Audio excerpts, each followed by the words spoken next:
Welcome to the Jerry and Jerry Show. My name is Jerry Miller. Thank you kindly for joining us on a Tuesday morning in downtown Charlottesville. We are less than 2 miles from Scott Stadium, a location where football practice will begin in 1 week. Tony Elliott, under tremendous fire from national media, from regional media, and from folks around the Atlantic Coast Conference. We'll talk about that on today's show. But I look at it this way, folks. It's a clean slate. It's a start to a new season. So it's an opportunity for Tony Elliott and his embattled staff to write or create their own destiny. And it's a must-win year for a coach who over the last 3 years has posted the least amount of wins in all of power football. Yes, you heard me correct. Tony Elliott staffed the least amount of victories in all of power football over the last 3 years. A lot we're going to cover on this program, including an international basketball talent granted 2 years of eligibility at the University of Virginia. Does that mean, ladies and gentlemen, that DeRitter will stay 2 years at Ryan Odom and the John Paul Jones Arena and the Ryan Odom's basketball team? No. But he has 2 years of opportunity to play here in Charlottesville. We know he's going to do one. He's on grounds, and boy, oh boy, does this kid have upside. We'll talk about that today. We'll talk about a baseball team getting national recruiting accolades and national recruiting rankings, and we're going to take your questions. I'm going to ask you, the viewer and listener, how do you characterize fan base engagement at this point of the athletic year? So much to cover on the Jerry and Jerry Show.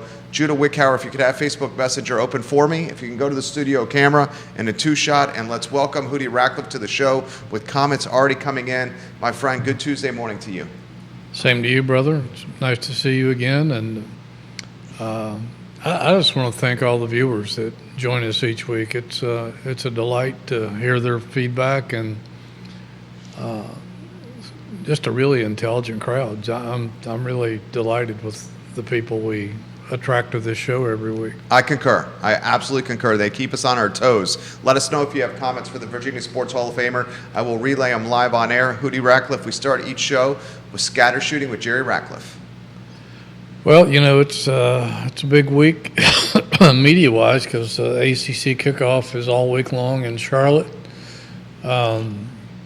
Virginia will take the stage late this afternoon, and then Tony Elliott and his staff will meet with state media or anybody else that wants to show up, I guess, on Friday. So lots of interviews coming, and lots of stories to be generated from that before practice begins in earnest a week from today.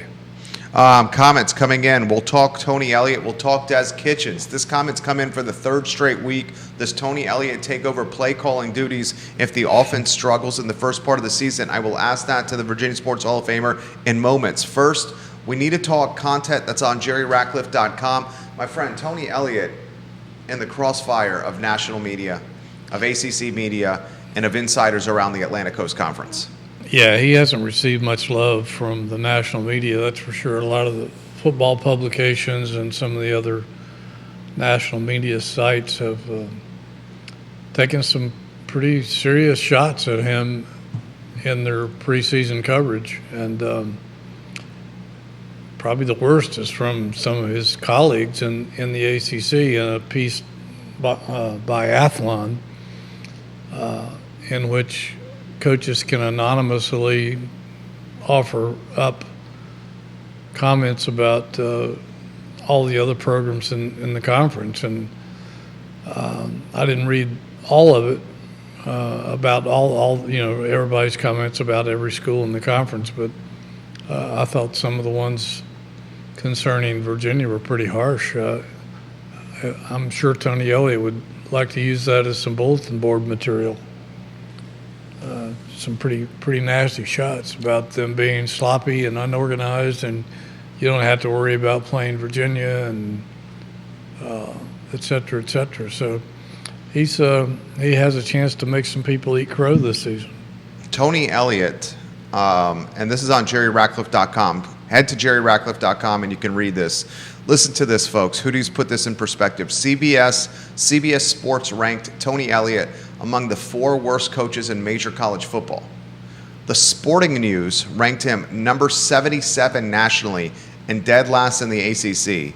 And Hootie Ratcliffe writes, perhaps the nastiest comments came anonymously from ACC colleagues who took their shots in a poll conducted by Athlon. His colleagues are saying they're in trouble. Elliott's team is in trouble. Most everyone expects there to be a coaching staff change at the end of the season. They are unprepared. They've never delivered on offense. Geez Louise, is this fair? It's pretty harsh. I mean, there is some truth to that underlying in the fact that their offense has been the biggest disappointment of anything over the past 3 years. Which is why he got the job. Yeah, I mean, he was an offensive coordinator for a team that's won national championships and been in the playoffs, and I think Virginia fans in general expected some of that flair to show up in Charlottesville, and it really hasn't. And it's going to have to this year, or it's curtains, I would think. Practice starts in a week. Yep. ACC kickoff right now. ACC Media Days. I ask you the question each week. I'm going to ask it to you again here. When you meet with the team at the end of this week, what questions are you going to be asking? Well, we'll get to on Friday. I don't think the players are going to be there. I think it's just going to be coaches. We'll actually get to talk to players throughout training camp. They'll have certain guys set aside after various practices that we can talk to. So our first questions will be to the various assistant coaches, and I'm sure it'll be standard stuff, talking to the offensive line coach about how this year might be different than in the previous seasons here, where they haven't really had much depth or talent on the offensive line, and that seems to be taken care of. And then obviously everybody's interested in the offense and how it's going to be different, maybe not schematically, but in terms of opening it up and putting some points on the board, because that's one area they've struggled, particularly in the red zone, for 3 years now, and that has to change. Defense doesn't worry you too much. Rudzinski really seems to know what he's doing and has done a pretty good job and seems to have plenty of talent on that side of the ball. So I think most of the eyes are going to be focused on the offense and whether they can generate points. Who's the most talented offensive player on this roster?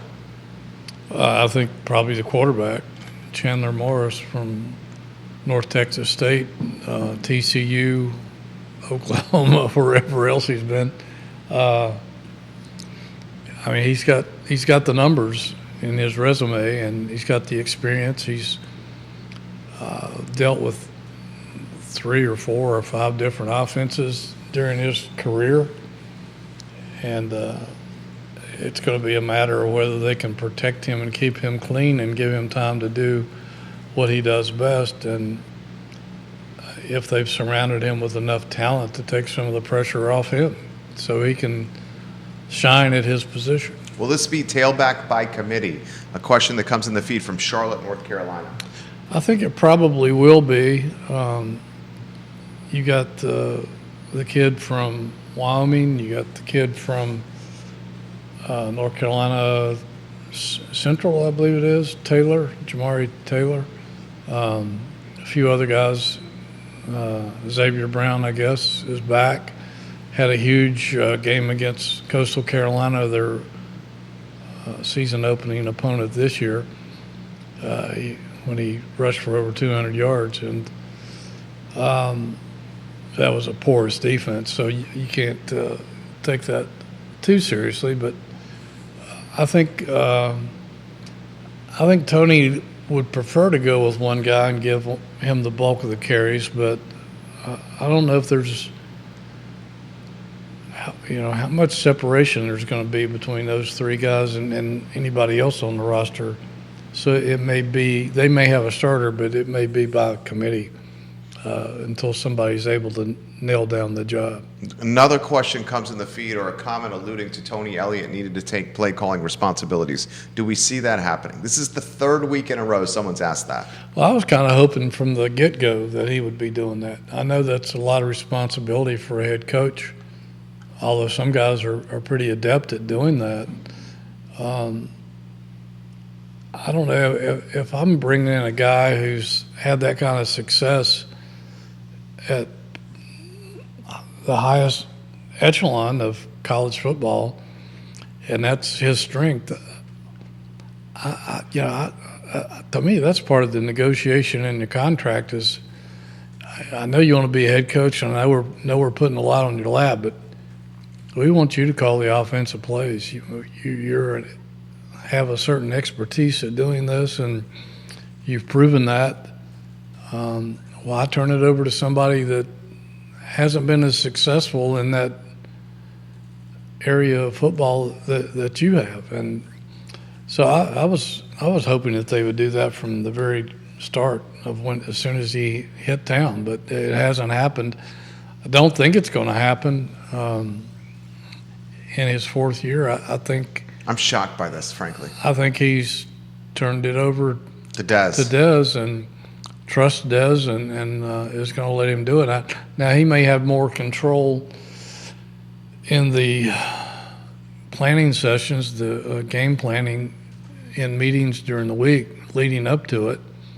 And certainly he has override power if there's a call that he doesn't agree with, and he can change it. But Tony's a pretty loyal guy. I don't think he's going to do an immense amount of that.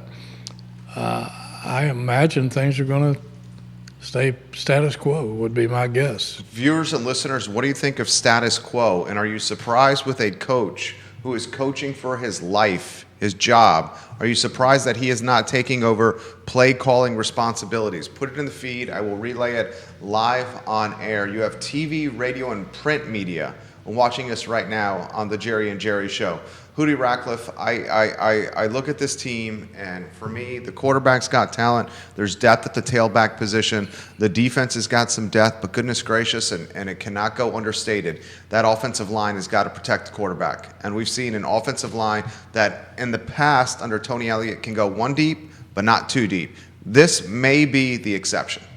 It should be, from everything we've read about in terms of them bringing in guys from the portal and then the holdovers from last year, like Noah Josie and some of those guys. But,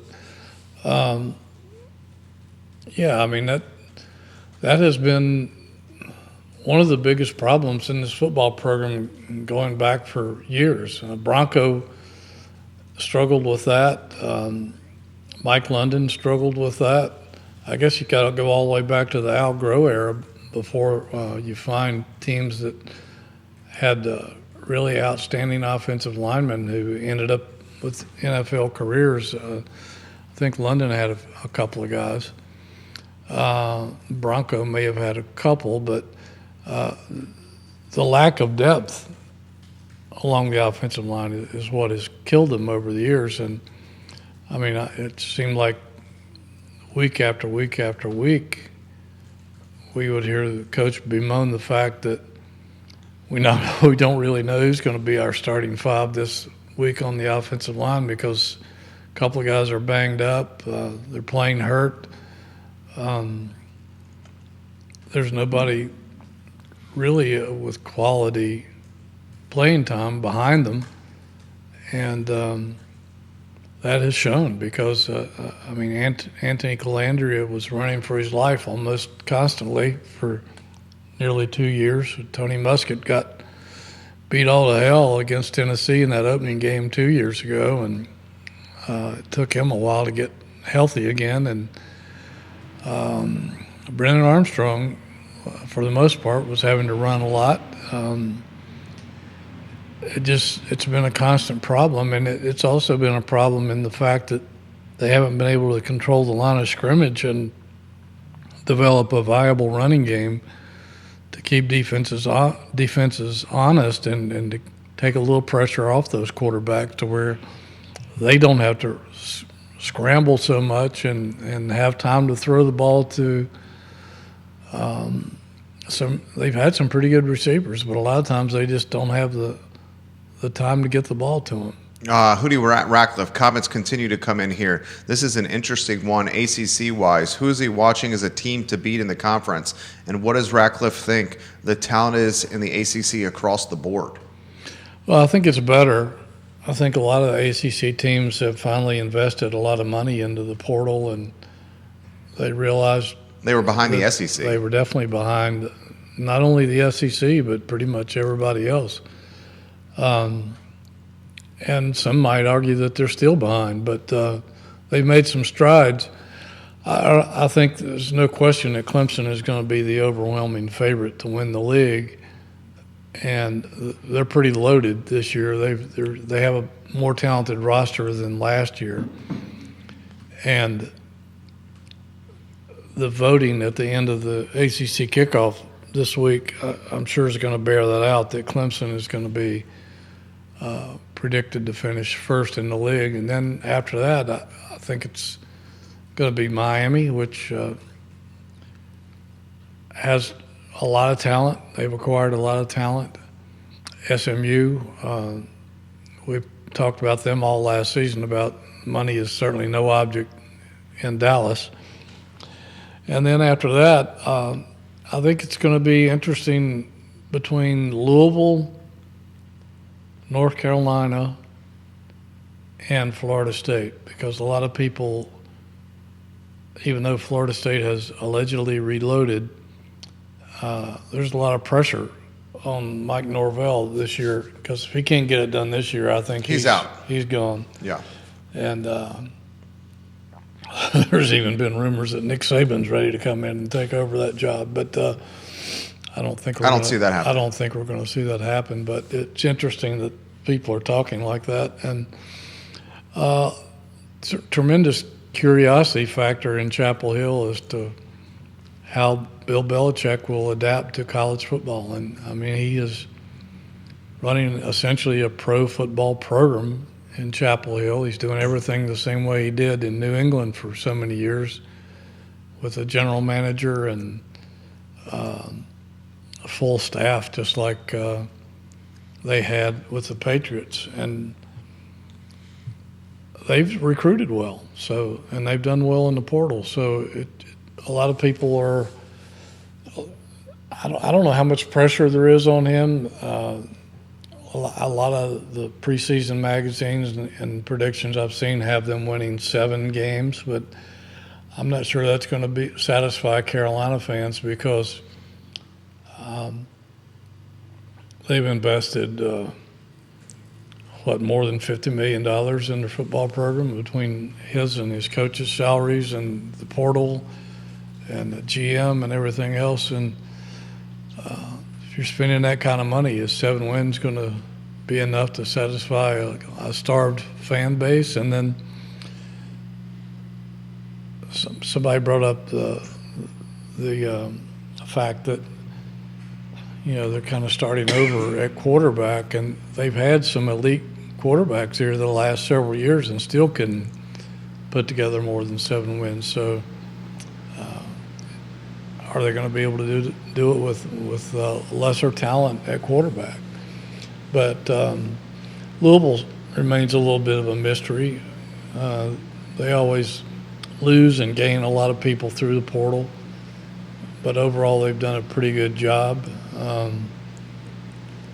So I think that's Fantastic fan base. I think, oh yeah, no question about it.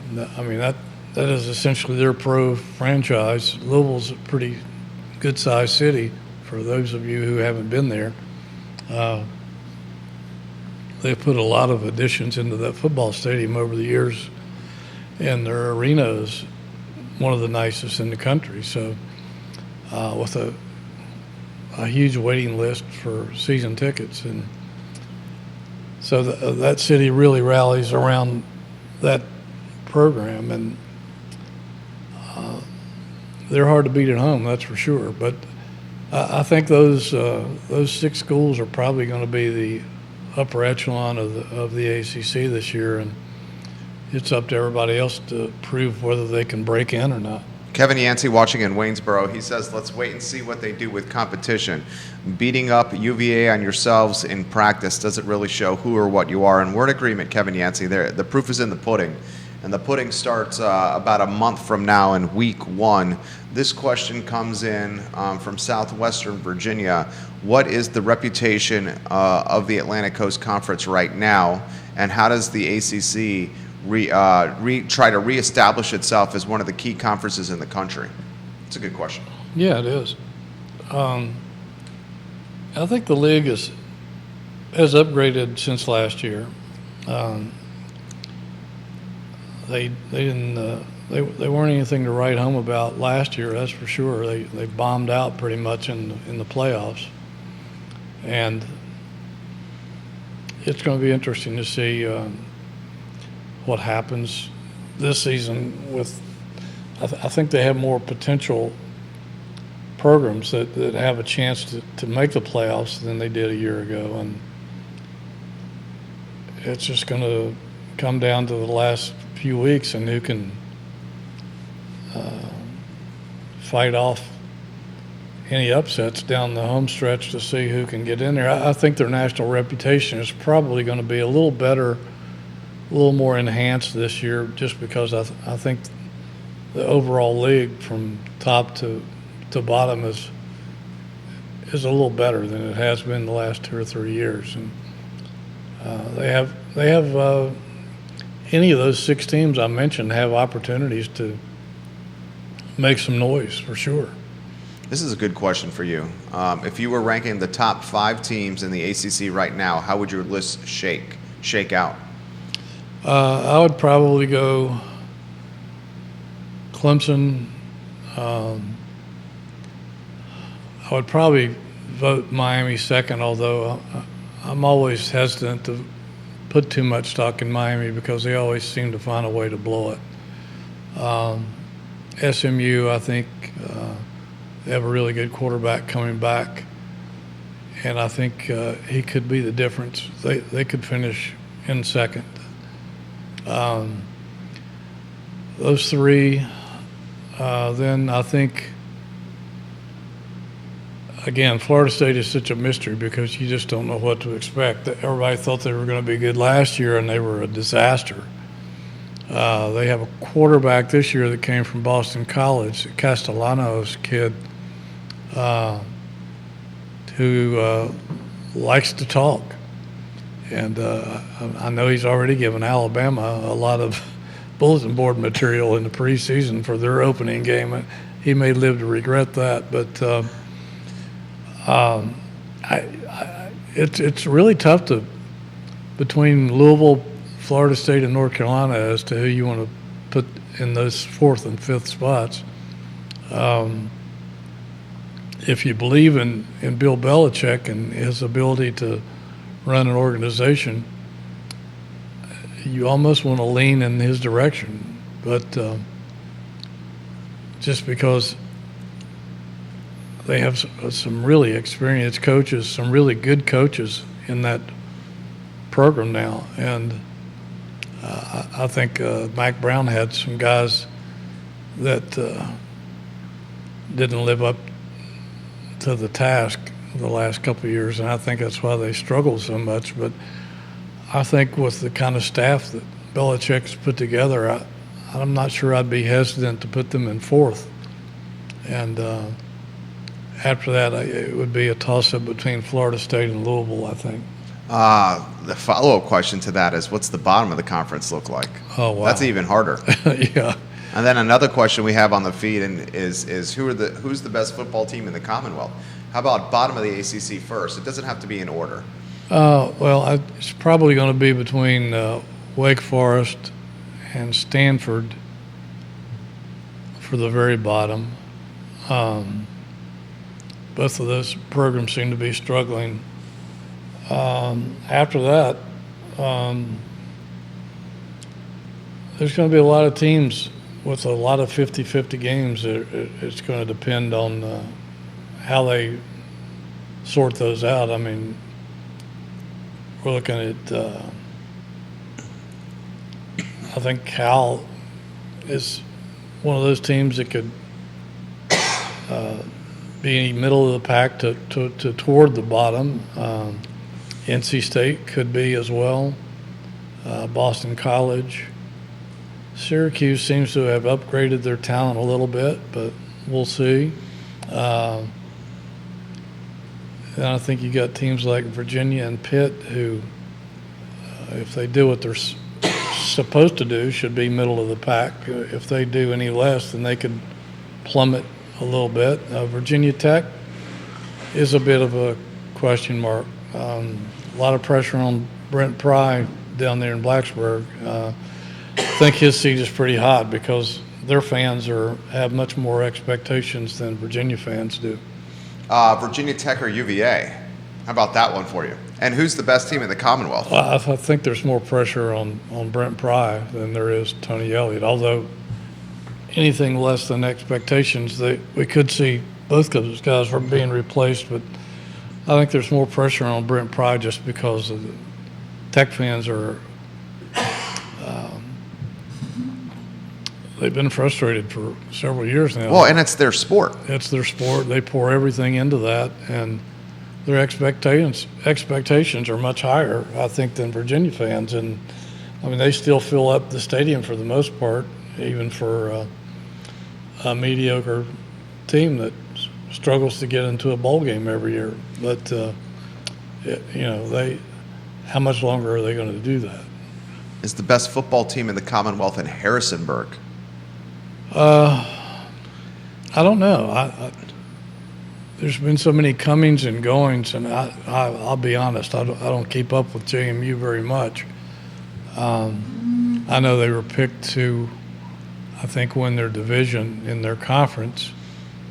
But how that stacks up against Virginia and Virginia Tech this particular year, we'll just have to wait and see.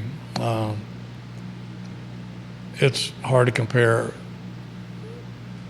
Out-of-conference opponents are certainly at different levels of football. Yeah, there's no question, because they hardly have any common opponents. I think Liberty's not supposed to be as good as they were last year, and then Old Dominion and William and Mary are. I know William and Mary is usually picked pretty high in their conference, but I would be reluctant to say JMU's the best program in the state right now until we get some more evidence of that. Viewers and listeners, let us know your thoughts. We'll relay them live on air. Comments continue to come in as practice is 1 week away. You guys have been talking, this comment comes in, you guys have been talking about the offensive line, quarterback play, but not much comments on defense. Can Hootie offer some perspective on what's on the defensive side of the ball? Yeah, I think they're in pretty good shape. They have depth everywhere, and particularly in the secondary, which is I'm sure is a huge relief for Rudzinski. They've made a lot of pickups late after spring practice of defensive backs, and there's been times like the offensive line where if somebody went down, they had to play somebody out of position. They've double trained most of those guys to be able to play safety or corner and even work into the nickel package. And I'm not sure that that's going to be the case this year. They seem to have a lot of depth at corner and safety, and brought in some guys with experience and some pretty good credentials. So I think maybe this will be the year where they don't give up a lot of explosive plays, particularly when they have somebody playing out of position or somebody not with that much experience that they have to throw into the fire. I think the defensive front, the front seven, is pretty loaded. They've got a lot of experience at linebacker, some really good players like Cam Robinson and McDonald and some big dudes on the front three, front four. So I think they've got depth, and I think Rudzinski knows what to do with these guys. I think what we might see this year is a little bit more of a pass rush than what we've seen the last couple of years, where they haven't really been able to put much pressure on the opposing quarterback, and it's hurt them big time because they've been picked apart by the real experienced quarterbacks who've had time to get the ball where they want it, and that might be that might be a major difference this season if everything comes into fruition the way it is expected to. Rob Neal watching. He's a diehard JMU football fan, a JMU booster. He says there are 3 common opponents for JMU and UVA this year on the schedule. Coastal Carolina, I'm sure. But he also says, but I'm not saying the Dukes are ACC quality. We will see. But there are 3 common opponents. Okay. He says, what are those 3, Rob? Out of curiosity. Probably William and Mary, maybe. I couldn't tell you that off the top of my head. He follows JMU closer than anyone I know. I don't know who the third would be. I mean, one opponent, and this was a home and home. What happened with Indiana? That's a good question. I think Set the stage for what the story. Yeah, well, Virginia had a home and home series with Indiana scheduled for 26 and 27, Yep. I believe, and all of a sudden Indiana decided to buy its way out of that commitment, and I think it cost them $500,000 to do so. And replace Virginia with, I don't know, Kennesaw State or somebody like that. And Western Illinois and Kennesaw State. They also bought their way out of a Louisville series with Louisville. They played Louisville in 23, and Louisville beat them, I think, in Bloomington. And so they turned around and arranged a home and home with them after that. And Indiana bought its way out of that too. Apparently, they don't want to play anybody outside of the Big Ten who is a threat to beat them. They've picked on a bunch of smaller schools, and if it were Virginia, I could see that being a smart move because you're trying to rebuild a program that has had so many losing seasons. But Indiana was in the college football playoffs last year, and so you wouldn't think they'd be that frightened from some non-conference teams. But part of the reason they got into the college football playoffs was because of a weak schedule. True. Yeah, they had one of the weakest schedules of all of power football last season, and a lot of people didn't feel that they deserved to be in the playoffs, me being one of them. And I think they proved us right about that. But a lot of people are calling them chickens. They don't want to be tested.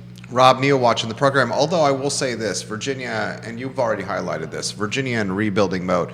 Perhaps that's the strategy to utilize. Virginia would be.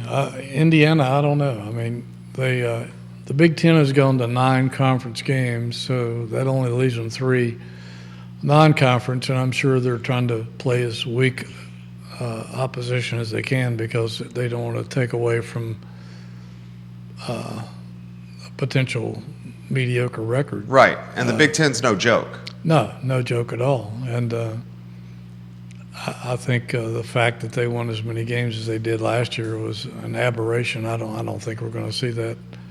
I don't care if Signetti claims he's a winner all the time or not. We'll see if he's a winner and come back 2 or 3 years from now and tell me he's a winner. Signetti, I love his flair and the fact that he talks some smack. Sometimes it's a bit over the top. Rob Neal says the common opponents with JMU and UVA, Coastal Carolina, right, Louisville, okay, and Washington State. Interesting. 3. That's a pretty aggressive schedule for JMU. I'll give them credit for that. Yeah, absolutely. I give credit for JMU building that program, and he's a booster. They are greatly enhancing the facilities and the infrastructure around the Dukes program. He says Signetti took the Indiana job because he said he saw 10 guaranteed wins in their 2024 schedule. Then he posted a pic from his Indiana office with Integer on his desk saying, "Time to go shopping." With JMU roster on his desk saying, time to go shopping. So I guess he's going to hit the transfer portal. I appreciate the comments from Rob Neal there. Yeah, JMU, I'll give them credit. That program is one of the fastest moving programs in the country, I think, and they could if they continue to improve and perform the way they have the last several years, they could end up in a bigger conference when the next reshuffling comes, whenever that is, probably 5 years from now. It's whatever that's going to bring us. right, whatever that's going to bring us. Exactly right. This comment comes in. Special teams, will it be a strength this year or not? That's a good question. And with so many new players, it's really hard to tell. I think their punter, Sparks, I think their punter is back, right? I believe he's back. So that certainly is a strength. He's one of the better punters in the conference. I think he's got another year of eligibility. I thought he was there in the spring. I may be wrong. Kicking-wise, I think they should be okay. They have a number of guys that look like they're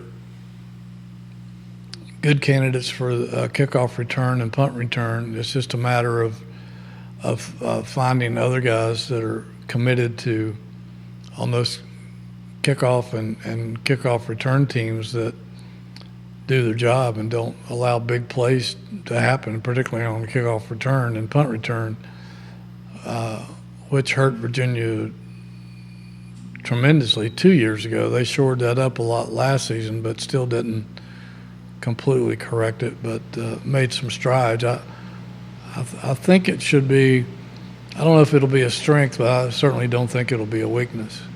We're a week away from practice, viewers and listeners. We're a month away from kickoff. It's getting real now. It is getting really real. Friday, you meet with the coaches?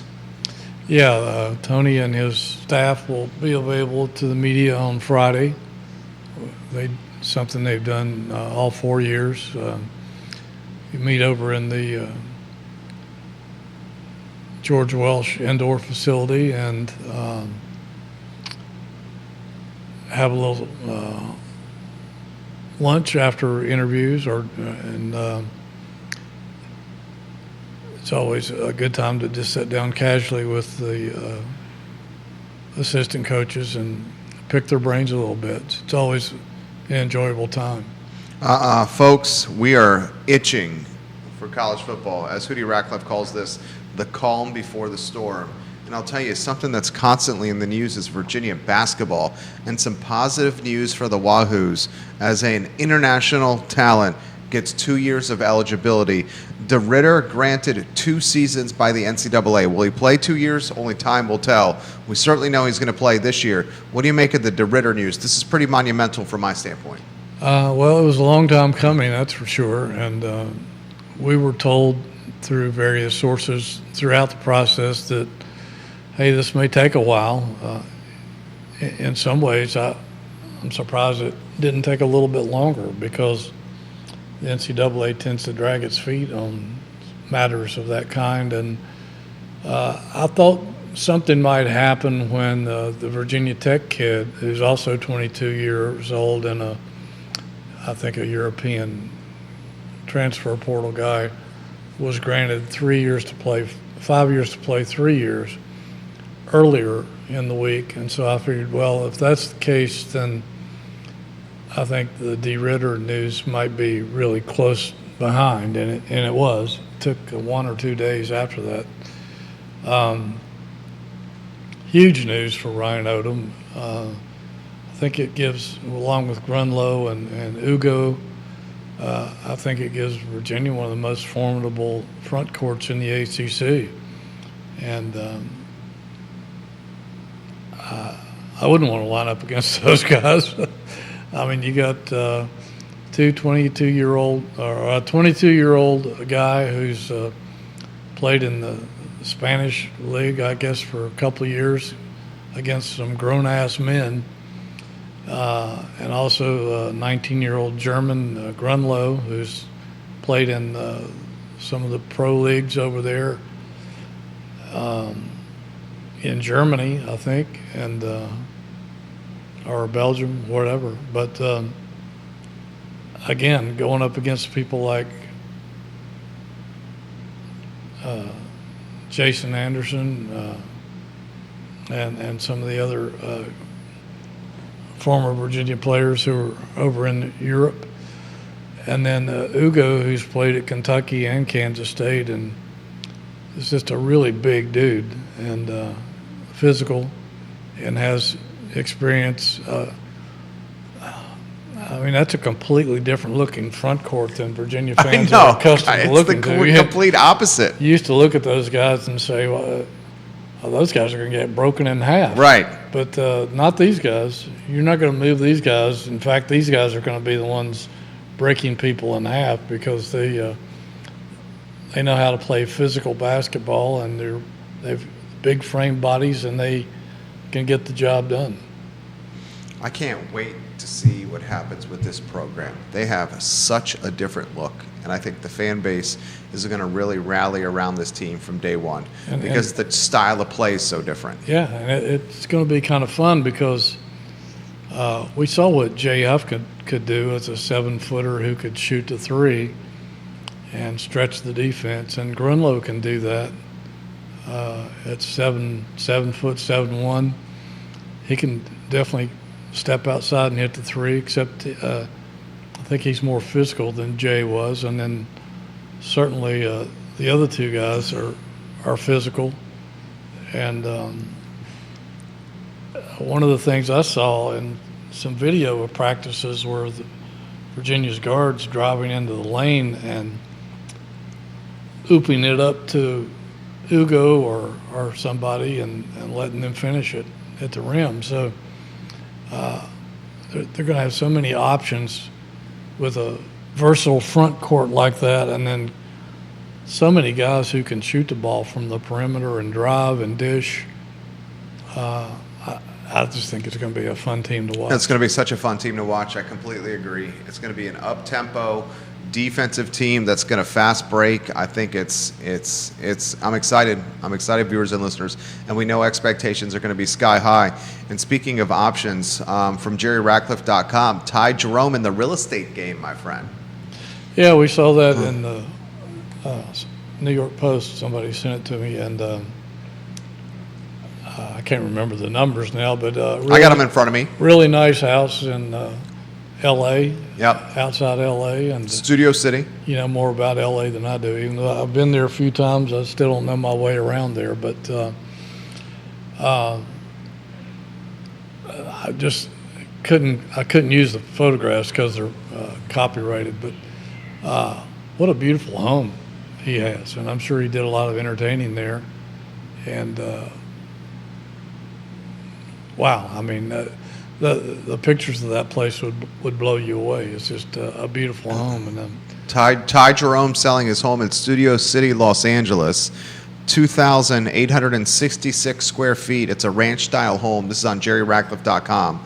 4 bedrooms, 5 bathrooms. He's not going to make much money in this transaction. In fact, he's probably going to lose money. He paid $2,580,000 for the home in February of 2024. He is now looking to sell the home for $2,590,000. After closing costs and perhaps the negotiation, maybe a loser here financially, but the photos are gorgeous. A pool, a fire pit, a quarter-acre lot, an open floor plan, and the Los Angeles lifestyle for Thijs Jerome, who got a big-time contract, 3 years, $28 million to play with the Memphis Grizzlies, where he will be a key cog off the bench backing up Ja Morant. Yeah, and he's moving to Memphis. He said he's going to buy a home in Memphis. Yeah, and I haven't been to Memphis in a long time, but Memphis is a fun city. Yeah, it especially is. If you're 28 and have money. Especially downtown. Downtown Memphis can be a lot of fun. I had a lot of fun a few times I was there, but I mean, hats off to him. He's earned it. He's earned it. He's done a tremendous job, and I'll never forget the first time I interviewed him. Smart guy. Freshman year, early in the season, might have been the season opener down against UNC Greensboro. I think the game might have been played at the Greensboro Coliseum, and he played. He didn't play very well, and I remember interviewing him after the game, and he said that he was vastly disappointed in himself, that he knew he could play better. He was going to tape that box score up on his bathroom mirror, so he had to look at it every day. as a reminder that he can do better, and he certainly did.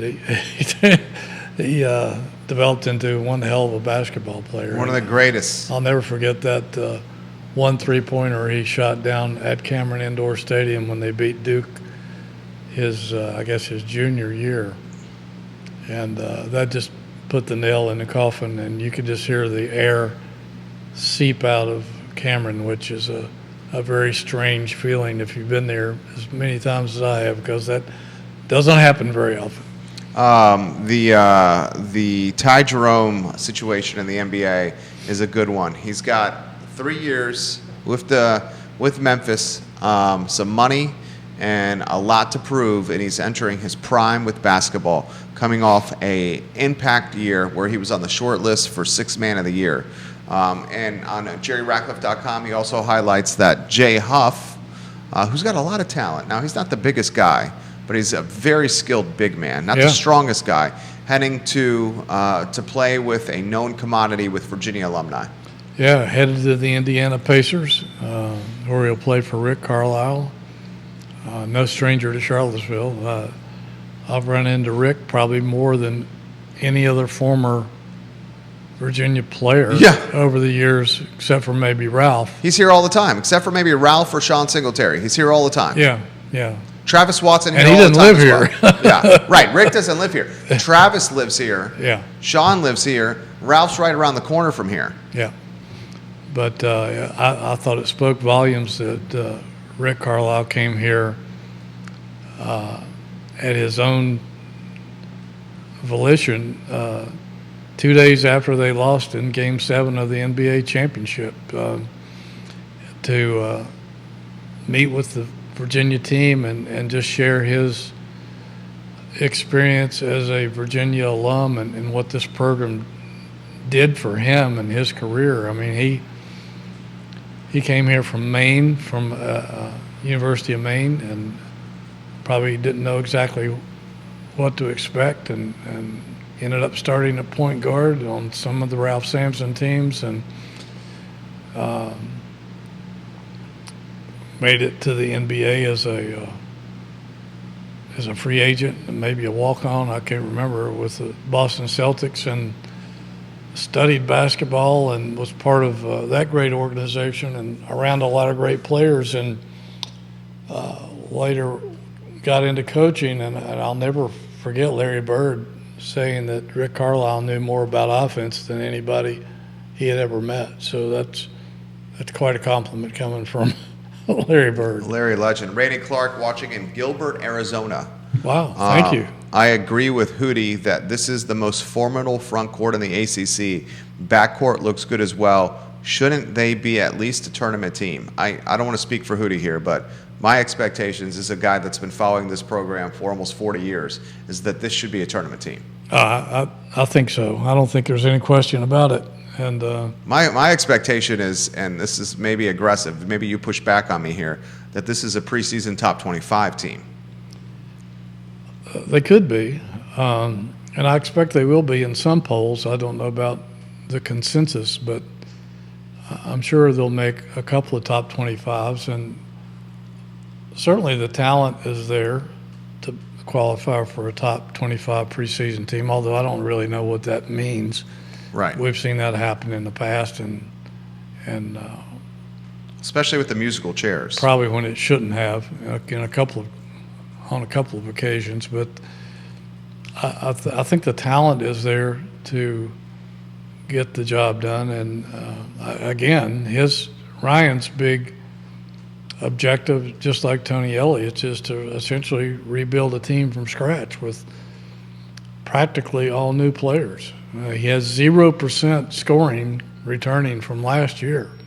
One of only two teams in the ACC, Virginia and Miami, who have that challenge ahead of them. So that's and it's not like the rest of the ACC has sat on its hands. They've gone out and acquired lots of talent through the portal as well, although I think Virginia has spent as much money as anybody in the ACC in putting this roster together. So I have expectations for them. I would be really surprised if this team doesn't make the NCAA tournament. I would be shocked, actually. I would be shocked and disappointed. Yeah. If they don't make the NCAA tournament. Marlene Jones watching the program, she says, can you offer any perspective on the general manager positions? For basketball, no, I can't, because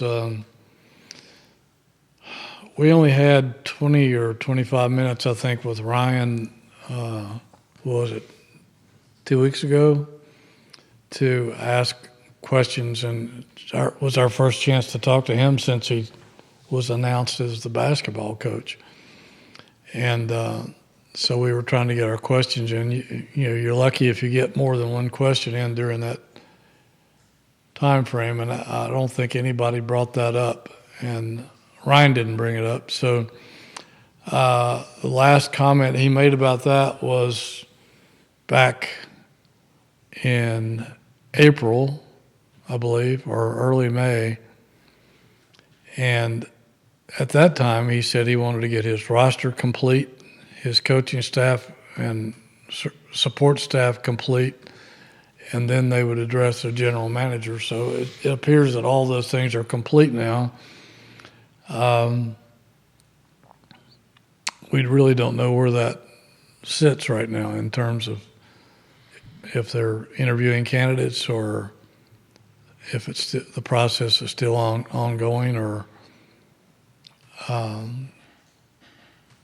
don't think there's any huge rush because they filled the roster, secured this roster. They're making offers to a lot of people for the class of 26. So I don't think there's a giant rush to bring somebody in at this point. And I hate to say this, the position may even get filled without press or announcement. Well, it could, because it already was. The football one was. Yeah. And so was the women's basketball. Right. One. We didn't know about those until. And we didn't know about Carla Williams' contract extension. Right. So it's not like they go out of their way to announce things like that. Maybe she will address it on her own podcast. On her podcast. She's doing now. So. Yeah, right. So maybe that's the case. I will say this, that Carla Williams gets a lot of heat, and I think it's deserved. But with what she's doing with her podcast being kind of more front line, that's what the athletic director has to do in this era of college athletics. Be the ambassador or the evangelist for the department. And I think that's her foray into being the evangelist, this podcast, because it's a controlled setting for her where she's getting almost a script that she can kind of like stick to. She's not the most outgoing or charismatic leader. I think that's fair. Yeah. And this podcast is a controlled setting that could cater to her strengths. It's a step forward, but I would still like to see her be more present with the rest of the media instead of just being a house organ. I think it's more meaningful when you can talk to the vast media and field questions and do interviews and do podcasts with them. I just think it makes it a more transparent process. I totally agree. Close with baseball. Golden nugget from JerryRatcliffe.com. His column, Scatter Shooting. Goodness gracious, Chris Pollard's got a good recruiting class. Unbelievable. Number 6 or 7 in the country, I think. And I think it has an opportunity to maybe jump up yet maybe another spot when all is said and done. And he's now getting some really good commitments for the class of 26. It's incredible. It's incredible. Some really big time players. Yeah. This might be the best recruiting job in one season that Virginia's ever had. Right. If you stop and look at it's incredible at the numbers of the people that he's bringing in. Now, a lot of those obviously were previously committed to Duke, either high school or through the portal, and flipped. But credit him and his staff for being able to convince those guys to come to Charlottesville, and it's really dismantled Duke's program, because I was looking at the top 100 recruiting classes, and while Virginia's up in the top 7, Duke's nowhere to be found on the top 100 list. So that could be a problem for the Blue Devils. Chris Pollard, ladies and gentlemen, his baseball class for 2025 is number 7 nationally, according to the baseball publication Perfect Game. This is on JerryRatcliffe.com. All the spots ahead of UVA are SEC teams. Yeah. LSU, Tennessee, Texas, Arkansas, Vanderbilt, and Texas A&M. And here's the sweet part here. Brian O'Connor's class is behind Chris Pollard's class. Yeah, at number 8. At number 8. So the top 8 are all SEC teams except for one, UVA at 7, and that ranking could uptick. It could. And, that says a lot about Virginia baseball and the fact that they can recruit on that level. And the resources that are putting into baseball. Yeah, because the SEC is not shy about spending money on baseball. Right. And it's considered the premier conference in the country in terms of college baseball. And so you'll also, if you look at the attendance figures in college baseball, and I haven't seen them for this past season yet, but in the last 2 or 3 years, Virginia has been right up there with the SEC programs in the top 10 or 12 in that category, which I think is the only non-SEC team to be included in that group. So that speaks a lot about Virginia baseball and the program that O'Connor built here. Well said. Well said. Closing thoughts and what's in the hopper at JerryRatcliffe.com. Well, we'll be monitoring everything from ACC kickoff. I don't think most of our readers care much about the rest of the conference per se until Virginia actually plays one of those teams. But we'll keep our ear to the grindstone on all that, and particularly what Tony Elliott and some of the players have to say in Charlotte, and also a big story on Chandler Morris, the quarterback, giving people a little bit more of an inside look at who he is, what he's done, and what he's all about. I can't wait to get to know Chandler Morris through JerryRatcliffe.com. Check out his website, JerryRatcliffe.com. Follow him on Twitter. I very much encourage you to read his scatter shooting column. And it's just loaded with golden nuggets, loaded with content on football, basketball, baseball, some lacrosse in there as well. Goodness gracious, it's a fantastic read. Judah Wickower behind the camera. We have monikered him the MVP. No question about it. What would we do without him? We get to sit here and talk about stuff we enjoy. Yeah. He keeps us online. He keeps it all out there and puts it all out there so everybody can see it. That's right. Judah Wickower, thank you very much. The I Love CVille show, guys, is up at 12:30 p.m. Thank you kindly for joining us on the Jerry and Jerry show. So long. Well done, Same to you, brother. Tell us when the mic's...